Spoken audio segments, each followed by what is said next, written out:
Subscribe करें और bell दबाएं ताकि कोई खबर रह न जाए।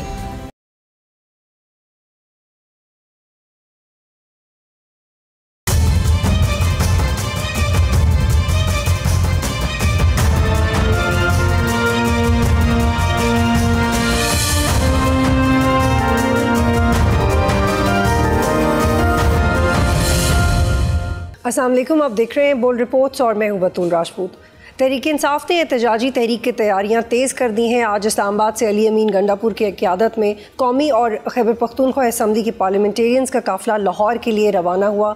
GT रोड पर पावर शो किया गया। आज और कल लाहौर में तहरीक इंसाफ की लीडरशिप की चंद अहम मुलाकातें होंगी और फिर तहरीक का हतमी लाहेअमल दिया जाएगा। लेकिन दूसरी तरफ वज़ीर आला KP अली अमीन गंडापुर की पोलिटिकल मेचोरिटी और गवर्नेंस पर सवाल भी उठाए जा रहे हैं, क्योंकि एक तरफ सूबे में अमन व अमान की काफ़ी मसाइल हैं, ट्राइबल एरियाज़ में लोग सड़कों पर हैं, और दूसरी तरफ सूबे के चीफ एग्जीक्यूटिव सरकारी प्रोटोकॉल के साथ किसी दूसरे सूबे में सियासी मुलाकातें कर रहे हैं। लाहौर में किस नौयत की मुलाकातें होंगी, क्या स्ट्रैटेजी होगी, हुकूमत कैसे रिएक्ट करेगी, क्या फिर PTI के ख़िलाफ़ कोई क्रैकडाउन हो सकता है, इस पर बात करेंगे। हमारे साथ मौजूद हैं सीनियर सहाफ़ी और तज्ज़िया निगार हफीज़ुल्लाह न्याज़ी और साबिक़ गवर्नर सिंध मोहम्मद ज़ुबैर साहब। बहुत शुक्रिया आप दोनों का। हफीज़ुल्लाह न्याज़ी साहब, अली अमीन गंडापुर एक बड़े काफ़िले के हमरा लाहौर आ रहे हैं और पंजाब की लीडरशिप ये कह रही है कि हमें कॉन्फिडेंस में नहीं लिया गया। फैसल चौधरी कहते हैं कि आलिया हमज़ा को इस्तकबाल से रोक दिया गया। इस पॉलिटिकल मूव की क्यों ज़रूरत पेश आई? बहुत बहुत शुक्रिया जी। देखिए जी, बात यह है कि अब मैं कुछ कह नहीं सकता हूँ। बहरहाल उन्होंने एक तहरीक चलानी थी और आया यही अंदाज होना चाहिए था। तहरीक इंसाफ को मुझसे ज़्यादा पता है। वह बड़े माशाल्लाह अब तो सियासत अंदर सारे चौगादरी हैं, एक अरसे से तजर्बाकार हैं, कर रहे हैं। और एहतजाज तो तहरीक इंसाफ को जो इस लिहाज से कि उन्होंने जितने एहतजाज उन्होंने किए एक सियासी पार्टी की ज़िंदगी में, शायद ही उनके मुकाबले में कोई और सियासी पार्टी जिनकी जो 70 साल 80 साल से हैं, उन्होंने इतने पूरी अपनी सारी ज़िंदगी में नहीं किए होंगे। तहरीक इंसाफ ने अपने थोड़े से और पिछले खसूसन 3 साल के अंदर जितने एहतजाज कर डाले हैं। अब वो क्या लाएअमल होना चाहिए, क्या स्ट्रेटजी होगी? अमूमन तो पॉलिटिकल स्ट्रेटजी के बारे में जो एक सबसे ज़्यादा चीज़ आसान होती है या एक उसका एक ऐसा हिस्सा होता है जो कि उसको जाहिर करना पड़ता है। मतलब मैंने कोई इलेक्शन लड़ना है या ज़ुबैर साहब ने कोई इलेक्शन लड़ना है तो हमने ऐलान करना होता है कि हम इलेक्शन लड़ रहे हैं। अगर हमने कोई इत्तेहाद बनाना है, कोई मूवमेंट चलानी है तो उसे खुद खाल वाजे करते हैं और देते हैं कि ये करेंगे और मीडिया को इंगेज करते हैं। अब ऐसी, क्योंकि इसके बगैर तो आपने चूँकि लोगों को तक पहुँचानी होती बात, आम आदमी तक पहुँचानी होती है, तो लामहला आपको उस बात को सामने लाना होता है। अब तहरीक इंसाफ ने अभी तक तो कोई सच कोई गेम प्लान लाहमल लोगों के सामने या मीडिया के सामने नहीं रखा। क्या होगा? यकदम कल हमने सुना है कि इकट्ठे हुए लोग और उन्होंने कहा हम लाहौर जा रहे हैं, ये नहीं पता क्या करने जा रहे हैं। कभी वो कहते हैं हम वहाँ पे जो 26 बंदे निकाले गए उनसे यकजहती के लिए जा रहे हैं। अब मैं इसके, चूँकि यहाँ पे पाकिस्तान के अंदर एक ट्रस्ट डेफिसिट है और तहरीक इंसाफ के अंदर तो बहुत ज़्यादा एक बदतमादी की फ़िज़ा कायम है। हर बंदा दूसरे के बारे में ये समझता है कि वो एस्टेब्लिशमेंट ने प्लांट किया उनके अंदर, और वो उससे जो शाकी है या उसके ऊपर शकूक व शुबहात का इज़हार करते रहते, तो ओपन मीडिया में करते रहते हैं। खुद उनके इमरान खान साहब के जो फैमिली के लोग हैं वो पार्टी के पे ऐसे इल्ज़ामात लगाते रहते हैं, पार्टी वाले एक दूसरे पे लगाते रहते हैं।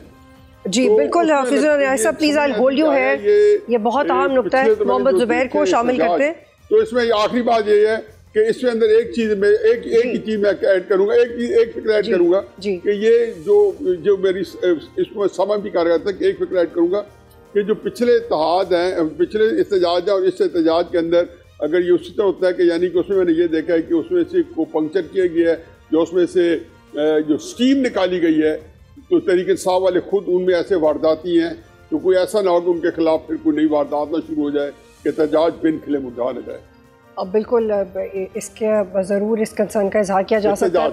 मोहम्मद ज़ुबैर साहब, एक ऐसा सूबा जहां अमन व अमान के मसाइल हैं, जहां 2 दिन पहले ANP के रहनुमा मौलाना खान ज़ेब को दिन दहाड़े कत्ल कर दिया गया, कातिल खुलेआम मोटरसाइकिल्स पे फ़रार हो गए, जहां हज़ारों लोग सफ़ेद झंडे लेके सड़कों पे निकले हुए हैं। इस सूबे के चीफ एग्जीक्यूटिव को ये ज़ेब देता है कि वो पूरी काबीना, पार्लियामेंटेरियंस और सरकारी गाड़ियों का काफ़िला लेके किसी दूसरे सूबों में मुलाकातों के लिए आए। नहीं, मेरा ख्याल है गंडापुर साहब या तो गंडापुर साहब क्या पीटीआई या तो फैसला कर ले कि उन्होंने हुकूमत करनी है केपी में या नहीं करनी, और अगर करनी है, जो कि लगता है जाहिर सी बात है वो चीफ मिनिस्टर हैं, पूरी काबीना है, तो उनको जाहिर है केपी पर फोकस करनी चाहिए। That is prime job. उनके जो भी दूसरे पॉलिटिकल इश्यूज़ हैं पीटीआई के हवाले से, जो पीटीआई के साथ जो भी ज़्यादती हुई है, वो एक अपनी जगह है। तभी मैंने कहा कि या तो वो फैसला करेंगे केपी की हुकूमत संभालनी है या नहीं संभालनी है, और अगर उन्होंने संभाली है तो number 1 focus law and order maintain करना है, लोगों को तमाम वो चीज़ें मुहैया करनी है जो चीफ मिनिस्टर या जो भी प्रोविंशियल हुकूमत का काम होता है। एंड आई थिंक गंडापुर साहब वो सब करने में थोड़े से इतना आगे नहीं रहे, फाल नहीं रहे, and that is a confusion with in PTI and everyone can see that happening, not just Gandapur साहब के हवाले से बट ओवरऑल पीटीआई की जो प्रेजेंट लीडरशिप है, खान साहब को छोड़ के जो बाहर इस वक्त लीड कर रही है, मुझे नहीं पता कि वो क्यों इतनी ज़्यादा कन्फ्यूजन। कुछ कन्फ्यूजन तो समझ आती है कि जाहिर सी बात है एक पार्टी डिसरे है, और डिसरे अपनी वजह से नहीं है, जाहिर सी बात है उनके खिलाफ जो कुछ भी पिछले 2-3 साल में हुआ है तो कुछ तो समझ आती है, लेकिन फिर भी मेरा ख्याल है इसको ज़्यादा अच्छे प्रोफेशनल तरीके से मैनेज किया जा सकता है, और वो मैनेज करके डिलीवरी भी की जा सकती है और करनी भी चाहिए आवाम को, बिकॉज आवाम तो नहीं वेट करेंगे अगले पता नहीं कितने साल और इसी तरह के हालात रहे।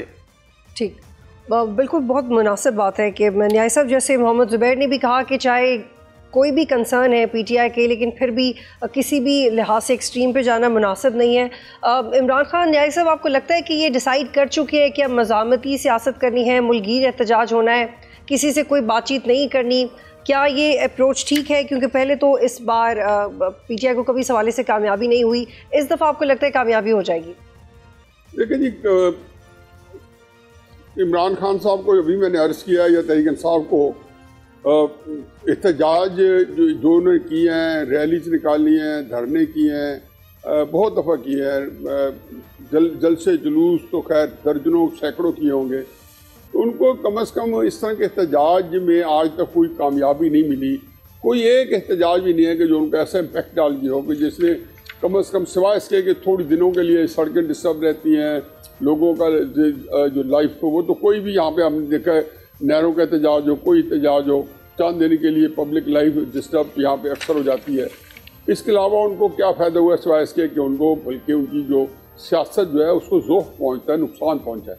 अब वो कौन सा तीर मारेंगे? एक उन्होंने जो बहुत बड़ा इजाफा किया ये किया कि बेटे आएंगे।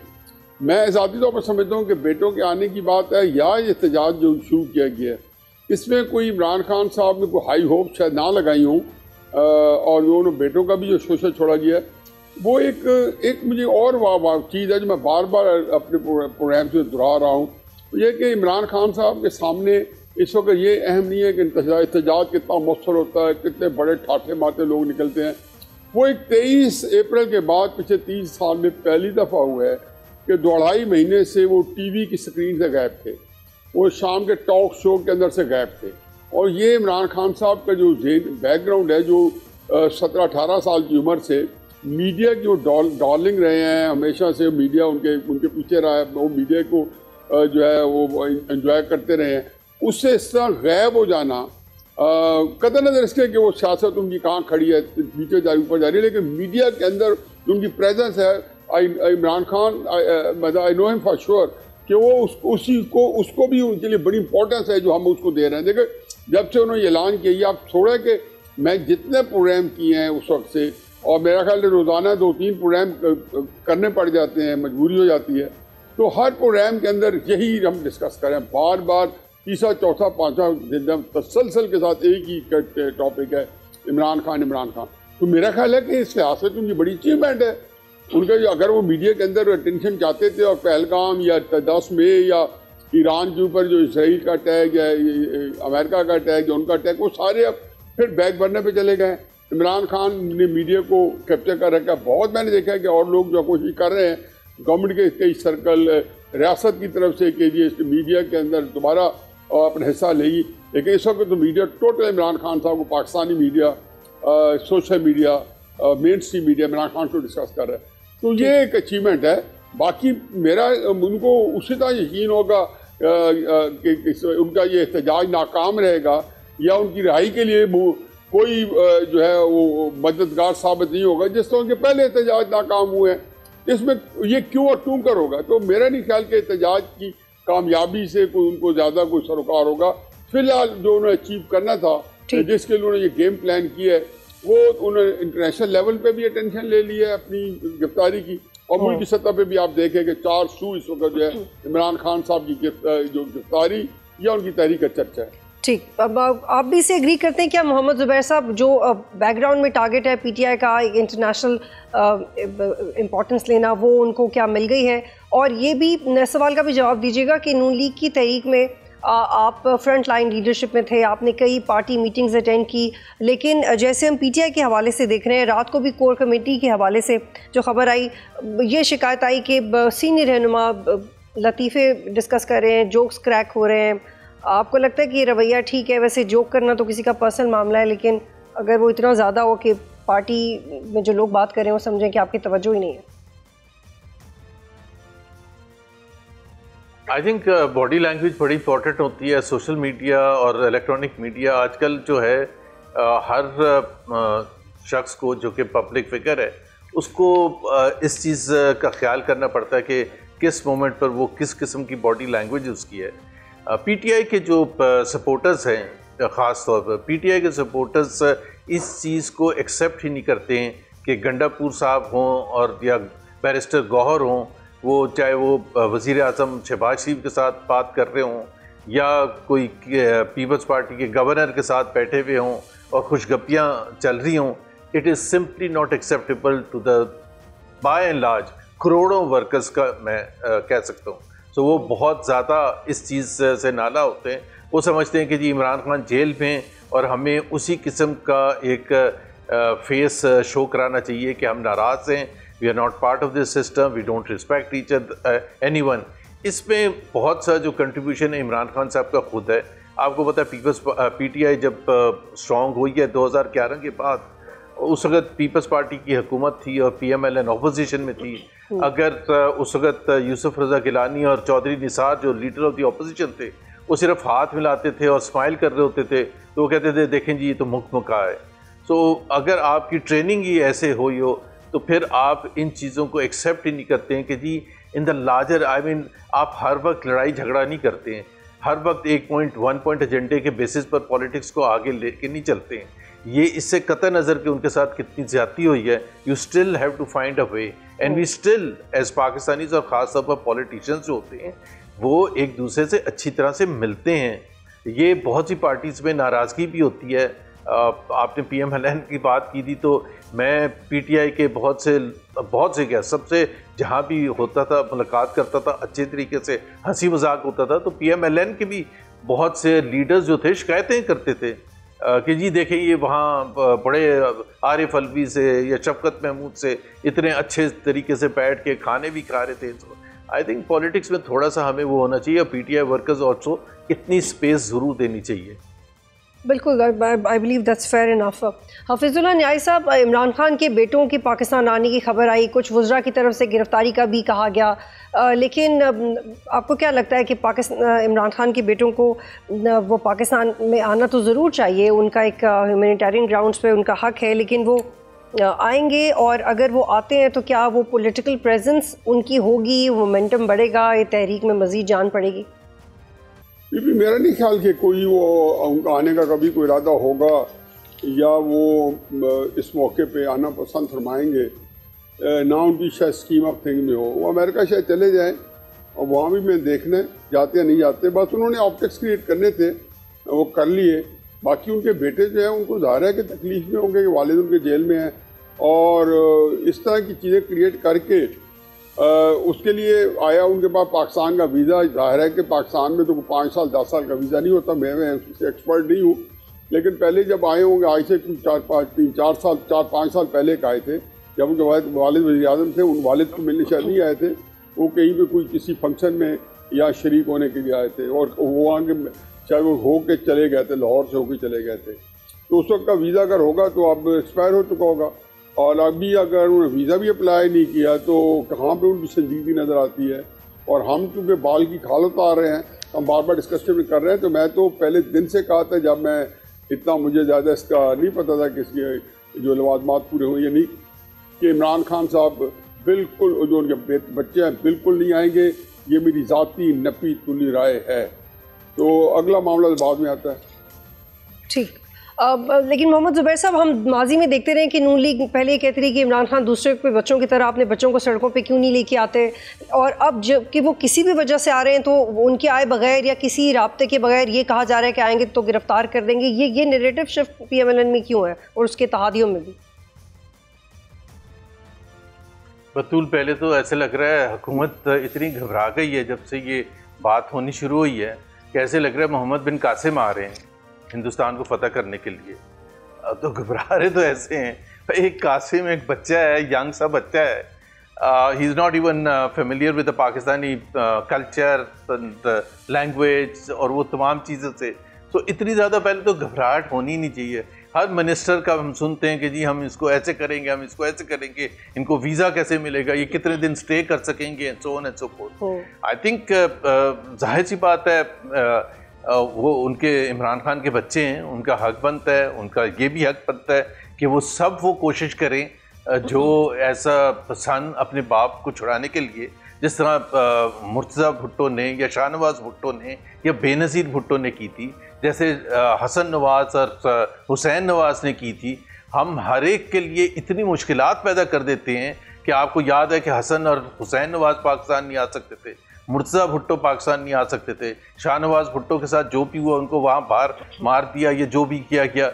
तो ये कोई अच्छा, लेकिन मोहम्मद ज़ुबैर साहब, मुझे वाइंड अप की तरफ भी जाने में चाह रही हूँ कि एक और सवाल का आप जवाब दे दें। अब चूंकि आपने इतनी माजी की मिसालें दी हैं कि ऐसे मौक़े तकरीबन हर फैमिली पे ही आए हैं। इवन कि जब नवाज शरीफ की वाइफ का मामला था, व्हेन शी डाइड, और फिर भी एक डिस्टेंस था फैमिली के दरमियान, और भी बहुत सारी फैमिलीज़ ने देखा है। लेकिन फिर नवाज शरीफ को इंडिविजुअली ये एहसास हो रहा है या होना चाहिए कि वो मज़ीद पॉलिटिकली एक्टिव हो जाएं। एक नेशनल पॉलिटिक्स के लिए पहले खबर आई कि वो बलूचिस्तान जाएंगे, वो भी नहीं गए। फिर ये खबर आई कि अडयाला जा सकते हैं, वो तो खैर बहुत ही आइडियलिस्टिक सिचुएशन थी, लेकिन हुआ वो भी नहीं। तो नवाज शरीफ कहाँ है? वो अगर वो रिटायर हो गए हैं तो बोल दें कि मैं रिटायर हो गया हूँ, लेकिन नून लीग वाले कहते हैं कि हम तो सब कुछ उनसे पूछ के करते हैं, लेकिन ऐसा लगता नहीं है कि उनसे पूछ के करते हैं। देखिए, नवाज शरीफ साहब को मैं तो कोशिश ये कर रहा हूँ कि उनको एक ओपन लेटर भेजा जाए, जो पुराने हमारे जैसे PMLN के साथी हैं, जिसमें उनको याद दिलाया जाए कि उन्होंने एक चार्टर ऑफ डेमोक्रेसी साइन किया था बेनज़ीर शहीद के साथ। उसके जो फंडामेंटल्स थे उसमें इंडिपेंडेंस ऑफ जुडिशरी थी, फ्रीडम ऑफ मीडिया था, फ्रीडम ऑफ स्पीच था, ट्रांसपेरेंट इलेक्टोरल प्रोसेस था, सिविलियन बालादस्ती थी। अब ये सब चीज़ें ख़त्म हो चुकी हैं, बिल्कुल ख़त्म हो गई हैं। This is something like a Zia era. Zia के ज़माने का जो निज़ाम था ये वैसा चल रहा है। अब जाहिर है परेशानी तो उनको होगी। जो नवाज शरीफ को मैं जानता हूँ वो परेशान होंगे और बहुत ज़्यादा परेशान होंगे। सो वो 30 साल 35 साल उन्होंने जो 93 में जब सबसे पहले कहा था कि I will take no dictation, उसके बाद से लेके जो भी नवाज शरीफ को हमने देखा है तो वो परेशान तो होंगे। अब उनके पास है कुछ नहीं करने के लिए। एक तरफ उनकी बेटी है जो कि चीफ मिनिस्टर हैं और उनको उन्होंने प्राइम मिनिस्टर भी देखना वो चाहते हैं, और दूसरी तरफ ऑप्शन ये है कि एक नारा बुलंद करें सिविलियन बालादस्ती का और फिर इमरान खान के साथ मिलके सिविलियन बालादस्ती की जंग लड़ें।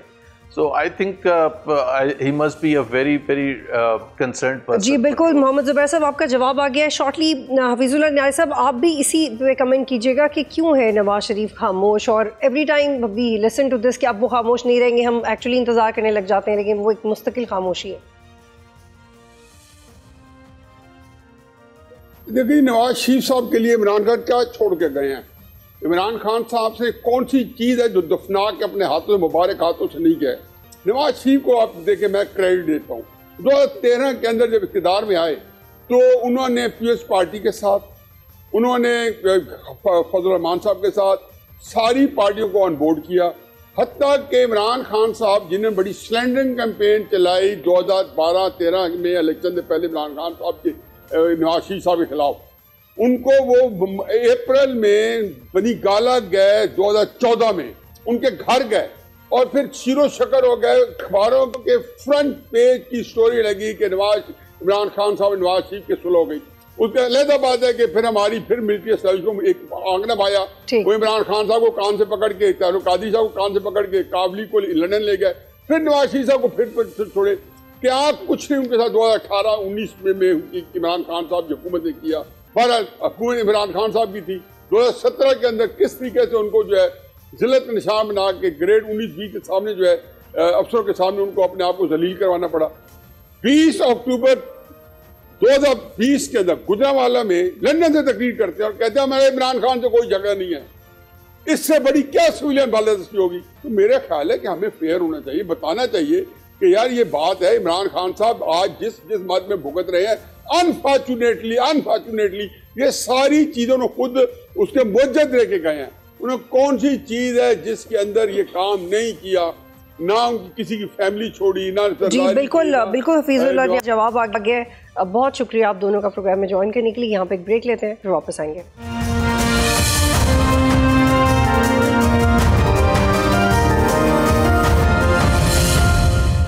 प्रोग्राम में खुश आमदीद। और इस वक्त मुझे ज्वाइन कर रहे हैं जावेद लतीफ़ साहब, साबिक वफाकी वज़ीर PMLN। बहुत शुक्रिया सर प्रोग्राम में ज्वाइन करने के लिए। जावेद साहब, आपकी जमात को इक़्तिदार में 1.5 साल हो गया है और आप फेडरल बजट भी प्रेजेंट कर चुके हैं। दहाइयों से आप सियासत में हैं। ड्राइंग रूम की सियासत नहीं करते आप, बल्कि फ्रिक्वेंटली लोगों से मिलते जुलते हैं, बाज़ारों में भी जाते हैं। लोगों का क्या रवैया देख रहे हैं? क्या आप मौजूदा हुकूमत की कारकर्दगी से मुतमईन हैं? शुक्रिया। देखिए, बात की है कि 1.5 साल आपने ज़रूर बताया, मगर अगर आप इसके साथ ये भी ज़रूर मुनासिब समझे तो मेंशन किया करें कि 1.5 साल से पहले हालात क्या थे पाकिस्तान के, और उससे पहले आप अगर गिनेंगे कि वो 18 माह की हुकूमत भी आपकी थी, तो 18 माह से पहले 4 साल हुकूमत किसकी थी और क्या बिगाड़ पैदा हुआ? क्या मालियाती अदारे आपके साथ डील करने को तैयार थे या नहीं? क्या माशी सूरत थी? क्या महंगाई का आलम था? क्या बेरोजगारी थी? यहाँ तक कि आपका इंतजामी ढांचा बर्बाद हो चुका था। और इस 1.5 साल की हुकूमत में यकीनन जहाँ बहुत बड़े बड़े चैलेंजेस हैं, कुछ एड्रेस हुए, कुछ पे काम हो रहा है। मैं नहीं कहता कि मैं इस स्पीड से मुतमिन हूँ, मैं नहीं ये कहता कि सब कुछ अच्छा हो गया, मैं नहीं ये कह सकता कि महंगाई जो है वो खत्म हो गई। मैं ये कहने में शायद हक बेजान हूँ कि सिमत दुरुस्त है, रफ्तार कम है। रफ्तार तेज अगर होगी तो लोग इत्मीनान कर सकेंगे 1.5 साल जो गुजर गया या आने वाले दिनों में।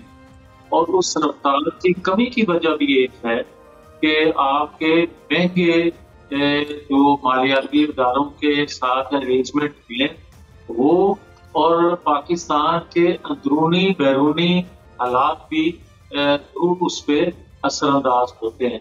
तो मैं समझता हूँ कि जो मौजूदा सेटअप है इसको और बेहतर ठीक है, बिल्कुल आपका जवाब आ गया जावेद लतीफ़ साहब। अब नून लीग बयानी की जंग में भी पीछे है, लोगों के साथ रब्ता भी कम हो रहा है। पंजाब के पार्लियामेंटेरियंस भी शिकायत करते हैं कि लीडरशिप तक एसेस नहीं है। आप तो खुद बड़े अवामी हैं, क्या वजह है? क्या आपके कॉलीग्स आप और जो आपके लीडरान हैं वो बस पावर पॉलिटिक्स करना चाहते हैं? पावर पॉलिटिक्स राब्ते के बगैर मुमकिन नहीं है, अवामी राब्ते के बगैर मुमकिन नहीं है, और अरकान असेंबली से राब्ता किए बगैर मुमकिन नहीं है। ये ब्रिज होते हैं अरकान असेंबली अवाम और इक़्तिदार में जो अजमात होती है उसके। तो राब्ता तो बहुत मौसर होना चाहिए और मेरे इल्म के मुताबिक है भी, किसी हद तक और बेहतर करना चाहिए। मगर ये अगर कह देना कि क्योंकि राब्ता कम है इसलिए कारकर्दगी जो है वो ठीक नहीं है, या अगर किसी मेंबर की शिकायत पे अगर आप ये बात कह दें कि जनाब कोई राब्ता ही नहीं हो रहा, तो ये मेरा ख्याल कुछ हमें भी एहसास होना चाहिए कि जो भी जमात बरसरे इक़्तिदार होती है उसका एजेंडा सबसे पहले ये होता है कि जो उसने इंतखाबी वादे किए उस पर पूरा उतर सके।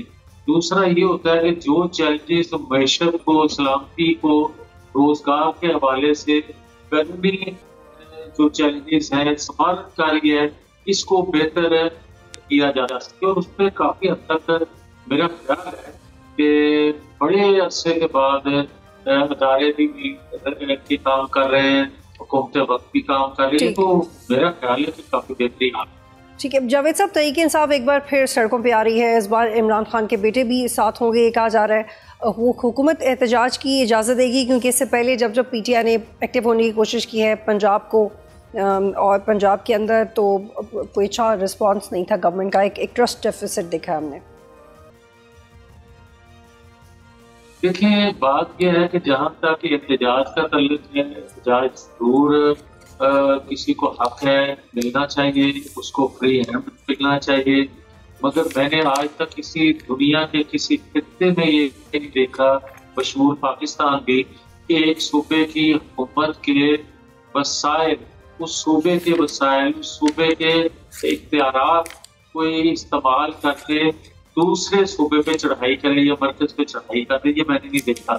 ये मैंने नहीं देखा कि किसी सूबे का हेड जो है वो अपनी अलग से दुनिया के साथ या हमसाया ममालिक के साथ अपनी पॉलिसी खुद बना रहा हो। मैंने ये नहीं देखा कि वो ये कह रहा हो कि एक गोली के जवाब में मैं 10 गोलियां चलाऊंगा। मैंने ये नहीं देखा कि वो ये कह रहा होगा कि ये मर जाएंगे, ये मार देंगे। मैंने ये नहीं देखा कि सूबे का सरबराह ये कह रहा हो कि फलां डेट को हम फलां कैदी को निकाल के ले आएंगे। मगर जब हम सवाल करते हैं कि ऐसा एहतजाज होने जा रहा है, तो फिर यकीनन मुझे गिला कि भाई जो उनके असाइन हैं, जो वो कर रहे हैं, वो खुल के कौम को बताए क्यों नहीं जाते? क्यों नहीं बताया जाता कि ये सरकारी वसाइल सरकार पे इस्तेमाल किए जा रहे हैं? क्यों नहीं बताया जाता कि सूबे के वसाइल जो हैं वो रियासत पे को तोड़ने के लिए या खुदा न खास्ता कमजोर करने के लिए इस्तेमाल हो रहे हैं? क्यों नहीं ये बताया जाता अदालतों को? ये हुकूमत वक्त के तर्जुमान जो होते हैं, हुकूमत वक्त के नुमाइंदे जो होते हैं, वो अपने सही बात जो करते हैं वो अपनी जगह, मगर असल बात ये है कि ये अदालतों के तर्जुमान जो होते हैं वो उनकी क्रेडिबिलिटी होती है, क्योंकि दूसरे लोग ये समझते हैं कि शायद सियासी पॉइंट स्कोरिंग के लिए कोई जमात देते हैं। जो बरसे इक़्तिदार जमात है उनका सियासी मकासद भी होते हैं, सियासी वो बात करने वाले होते हैं, उनको लोग उस तनाज़ुर में देखते हैं। ठीक है, लेकिन जावेद साहब एक तासुर ये भी दिया जाता है कि हुकूमत खुद तहरीक इंसाफ का एहतजाज कामयाब बनाती है, क्योंकि जैसे ही जलसे एहतजाज का ऐलान होता है सोशल मीडिया बंद हो जाता है, कंटेनर्स लग जाते हैं, पुलिस पहुंच जाती है, दफ़ा 144 का नफाज हो जाता है। गवर्नमेंट क्यों ऐसे रिएक्ट करती है? देखिए दो तरह से इसको लेना चाहिए। पहली बात तो ये है कि अगर कंटेनर ना लगाया जाए तो फिर मुझे ये बताएं कि जो कुछ वो करते हैं, बंदूक का इस्तेमाल, गोली का, डंडे का, जिस तरह आंसू गैस के शेल वो लेके आते हैं, आंसू गैस गन लेके आते हैं, वो सरकारी जो मशीनरी है उसको लेके आते हैं, तो फिर मुझे ये बताएं कि उनके पास क्या रह जाता है कि उनको रोका जा सके। कभी सियासी जमातें इस तरह मसला होके नहीं आती। और मैं बड़ा क्लियर हूँ कि आज तक जितने उसने एहतजाज किए हैं खैबर पख्तूनख्वा से निकलने वाले लोगों में से कोई आप कह सकते हैं कि 50% जो है वो अफगानी होते हैं, जिनको हाथ बना के उसके पीछे दूसरे लोग खड़े होते हैं और अपने सियासी अज़ाइम पूरे करने। कभी ऐसा होता है कि आप कानून नाफज करने वाले अदारों के साथ रूबरू जंग कर रहे हो? सियासी वर्कर नहीं कर सकता, ना उसकी ट्रेनिंग तरबियत होती है ऐसी। आज जो मुल्क में के हालात हैं, आपको नहीं लगता कि नून लीग को अपोजिशन के साथ मिलके चलना चाहिए? नवाज शरीफ को सामने आना चाहिए, अपोजिशन को कॉन्फिडेंस में लेना चाहिए। कोई कानून साजी हो तो हुकूमती वक्त मौलाना के घर पहुंच जाता है, लेकिन दहशत गर्दी या दीगर कौमी मसाइल के हवाले से कोई बातचीत करनी नहीं होती। शायद खान अब्बासी भी कहते हैं कि हमसे कोई रब्ता ही नहीं करता, और इस एटीट्यूड की क्या वजह है? रब्ता तो करना चाहिए। देखिए, बात यह है कि सियासी जमातों से राब्ते होने चाहिए, करने चाहिए, और कंसेंसस से रियासत को इस जो कुएं से निकाला जा सकता। मगर आप अस्करी विंगों से कोई कहे कि अस्करी विंग से राब्ता किया जाए, उससे बातचीत की जाए, तो मेरे जैसा बंदा भी ये कहेगा कि अस्करी विंग से राब्ता नहीं होना चाहिए, इसलिए कि आप तो फिर अस्करी विंग को और मजबूत कर रहे हैं ना कि घुटने टेक के हुकूमत तो छोड़े, रियासत घुटने टेक के उनके सामने नहीं हो सकता ये ऐसा। मगर ये बात जरूर है कि पाकिस्तान जिस गर्दाब से आज फंसा हुआ है, इससे निकालने का रास्ता, इससे निकलने का रास्ता सियासी जमातें ही निकाल। लेकिन जावेद लतीफ साहब, जिस जमात के लोगों को आप अस्करी विंग कह रहे हैं, और बिल्कुल इंटेलिजेंस रिपोर्ट्स उनके बहुत खिलाफ भी आती रही हैं, लेकिन मजमूई तौर पे अस्करी विंग कहना आपको लगता है ये जिम्मेदाराना बयान है? और उस सूबे का एक वज़ीर आला है, पार्लियामेंटेरियंस हैं, एक पूरे सूबे की गवर्नमेंट उनके पास है, ऐसे कैसे कह सकते हैं आप? मैं ये बात इसलिए कह रहा हूँ कि आपकी रियासत दूसरी रियासत से जंग लड़ रही हो और उस सूबे के जो हुकूमत है उस जमात के लीडर की बहन ये कह रही हो कि वो यहाँ आएंगे तो दुश्मन के लोग, और आपको लगता जाएगा। मैं वो अल्फाज अदा नहीं कर सकता जिस तरह के उन्होंने अल्फाज इस्तेमाल किए, जिस तरह के यूट्यूबर ने उस वक्त इंडिया के हक में स्टेटमेंट दिए। मैं वो बात नहीं कह सकता कि कोई सियासी जमात इस तरह की बात कर सकती है कि वो रियासत की। लेकिन जावेद लतीफ साहब बिल्कुल ठीक कह रहे हैं, और जिस वक्त जंग हो रही थी वो पीटीआई के पास एक गोल्डन अपॉर्चुनिटी थी कि वो अपने सियासी रवैये में तब्दीली लाते, लेकिन ये नहीं हो सका। लेकिन यहाँ जावेद लतीफ साहब, मेरा ये सवाल नहीं है, मुझे लगता है कि एक कौमी इत्तेहाद की ज़रूरत है, और मेरा मसला ये नहीं है कि इस वक्त मुल्क दहशतगर्दी की लपेट में है, ये ज़्यादा बड़ी बात है, एक लहर है जिसे एड्रेस होने की ज़रूरत है। हर कुछ हफ्ते के बाद पंजाब से ताल्लुक़ रखने वाले दर्जनों अफराद को बसों से उतार के बेदर्दी से कत्ल किया जा रहा है। बलूचिस्तान में रोज़ हमारे जवान शहीद हो रहे हैं, खैबर पख्तूनख्वा में आए रोज़ दहशतगर्दी के वाक़यात हो रहे हैं। 2 दिन पहले ANP से ताल्लुक़ रखने वाले मौलाना खानजेब को दिन दहाड़े कत्ल कर दिया गया। वज़ीरिस्तान में कर्फ्यू नाफिज हो जाता है। हमारा मसला ये है कि इस वक्त मेरे मुल्क का, आपके मुल्क का 2.5 करोड़ बच्चा स्कूलों से बाहर है। हमारा मसला ये है कि जनवरी से अब तक तकरीबन 3 लाख पाकिस्तानी मुल्क छोड़ के जा चुके हैं। मुल्क में बेरोज़गारी की शरह 22% तक बढ़ चुकी है। हमारा मसला ये है कि वर्ल्ड बैंक के मुताबिक पाकिस्तान में 45% लोग गुर्बत की नकीर से नीचे रह रहे हैं। ये हमारा मसला कि सैलरीड क्लास 550 रुपये अरब का टैक्स दे रहे हैं, एक्सपोर्टर्स और ताजिरों को हम टैक्स नेट में नहीं ला रहे। और हुकूमत का अपना जो इकोनॉमिक सर्वे है वो ये कहता है कि पाकिस्तान की कुछ सूरत हाल है, वो भी आपको मैं बताती हूँ कि बड़ी फसलें तबाह हो गई हैं, बड़ी फसलों में 14% तक कमी हुई है। ये हमारा मसला है कि जब लाखों लोग खाली पेट सो रहे थे तो स्पीकर और चेयरमैन सेनेट अपनी तनख्वाहों में 600% इजाफा करके बल्कि वसूल भी कर चुके हैं 6 महीने की एडवांस तनख्वाह। ये हमारा मसला है कि हुक्मरानों की ईगोज़ इन तमाम मसाइल से बड़ी क्यों है, वो एक पेज पे क्यों नहीं आती। नवाज शरीफ 3 बार के वज़ीर आज़म रहे हैं, सीजन पॉलिटिशियन है। अगर तहरीक इंसाफ या दीगर जमातें पॉलिटिकल इमेच्योरिटी दिखा रही हैं तो हुकूमत और नवाज शरीफ तो मेच्योरिटी दिखानी चाहिए। इससे एनार्की और क्यास कम हो सकता है। मैंने ज़्यादा वक्त ले लिया जावेद लतीफ़ साहब, but basically this is what that we need to address. Batool साहिबा, शुक्रिया कि आपने मुझे वक्त दिया एक लंबी तकरीर के बाद। मगर मैं ये ज़रूर आपको कहना चाहता हूँ, जहाँ आप लोग ये बात करते हैं ना कि हेल्थ एजुकेशन देते हैं, यहाँ आप ये बात करते हैं कि स्पीकर चेयरमैन सेनेट के तनख्वाहें 600% बढ़ गई, मैं 1% बढ़ने के भी हक में नहीं। उसकी वजह यह है कि जो असेंबली में बंदा पहुंचता है उसको अल्लाह ने वसाइल इतने दिए होते हैं कि वो अगर नजर दौड़ाए, जो आप 2 करोड़ लोगों का जिक्र कर रहे हैं, जो आप बेरोजगार लोगों का जिक्र कर रहे हैं, जिस महंगाई के में पीछे जा रहे हैं लोग, उनको अगर देखें तो उनका बड़ा अच्छा गुजारा हो सकता है, होता है। मैं आपके इस बात का पूरा आपसे इत्तेफाक करता हूँ। जो आप चीजें आपने हेल्थ एजुकेशन या बेरोजगारी महंगाई के हवाले से गिनवाई, मैं उस पर भी पूरा एंडोर्स करता हूँ आपको। मगर मैं आपको ये जरूर रिक्वेस्ट करता हूँ कि ये जरूर बताया करें कि सूबे के अंदर दहशतगर्दी खैबर पख्तूनख्वा में आज आई किस तरह। ये जरूर बताया करें कि जो आप कर्फ्यू का जिक्र कर रहे हैं। बिल्कुल जावेद लतीफ़ साहब, आप सही कह रहे हैं। वो इमरान खान और उनकी गवर्नमेंट और उस वक्त की इस्टेब्लिशमेंट की एक बहुत बड़ी सियासी गलती थी कि उन्होंने मुज़ाकरात को आगे बढ़ाया और उस वक्त के प्रेसिडेंट को भी नहीं पता कि PTI मुज़ाकरात कर रही है और बैरिस्टर सैफ वगैरह आप ये मानते भी हैं, लेकिन सर वो अब पुरानी बात है, अब आपकी गवर्नमेंट है सर, अब सारी जिम्मेदारी आपकी है।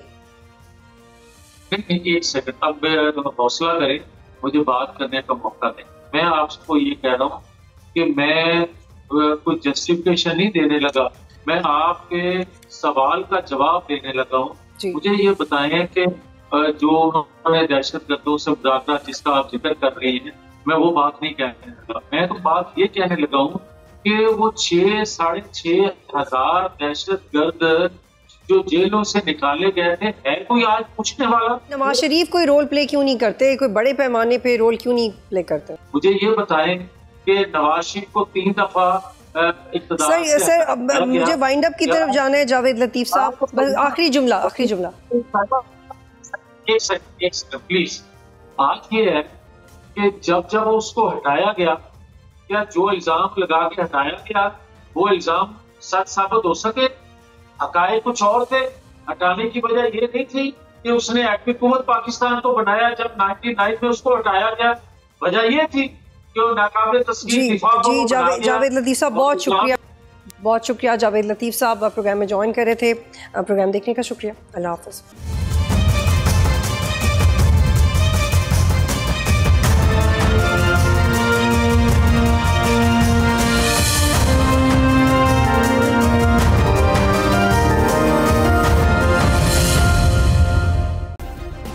सब्सक्राइब करें और बेल दबाएं ताकि कोई खबर रह न जाए।